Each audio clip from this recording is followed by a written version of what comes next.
Welcome back. Today I am making Southern style chicken and dumplings. The first thing I need to do is bring to boil in a large pot over high heat 4 cans or 8 cups of chicken broth and 2 cans of cream of chicken soup. I'm just going to whisk this really well to incorporate the soup into the broth. I think the soup helps give the dumplings a little bit richer flavor, so that's why I add it. Now I'm going to go ahead and put my lid on and I'm going to prepare my dumplings. The first thing I need to do is in a large mixing bowl, I need to add 4 cups of white all-purpose flour. Once I've got the flour added, I'm going to go ahead and add salt and baking powder and butter.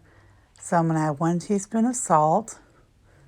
I'm going to add 1 tablespoon of baking powder. You want to make sure you're using baking powder, not baking soda.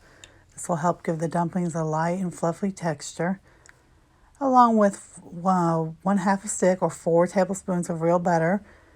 And I use this butter chilled, so I'm going to cut it into small chunks. I'm going to go ahead and use a pastry knife, and I'm just going to mix that up really well. I want to make this really crumbly and light in texture, almost the texture of cornmeal. So once I've got that done, I'm going to go ahead and add to this 2 cups of milk. Now you can use whole milk, skim milk, 2%, or even better milk. I'm using 2%. This is going to be a fairly sticky dough as well. So once I've got the milk added, I'm just going to stir it to incorporate the wet and the dry ingredients really well. And once I've got that done, I'm going to flour my counter. You see how sticky that is. I'm going to flour the counter, and I'm going to go ahead and roll out my dough.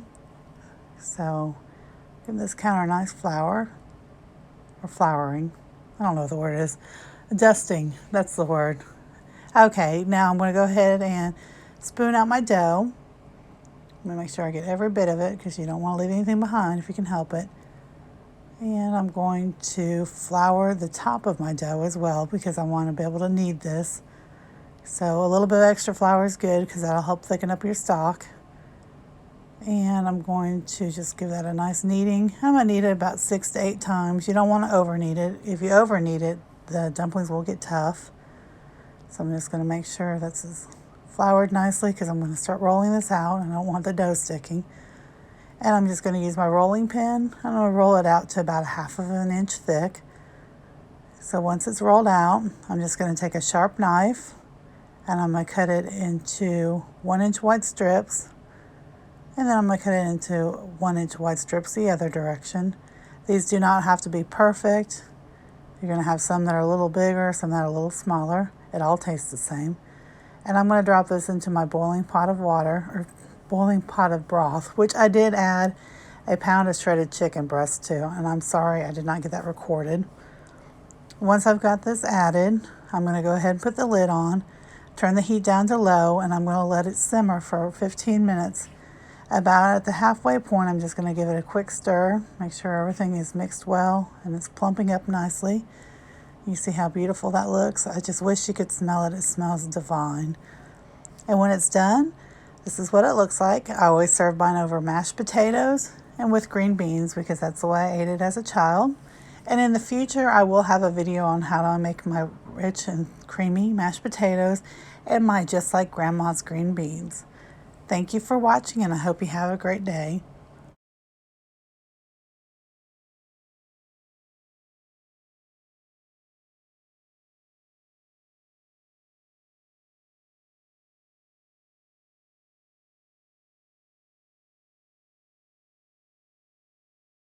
I hope you enjoyed this video. If you did, please give it a thumbs up. If you'd like to see more from me in the future, be sure to hit that subscribe button down below.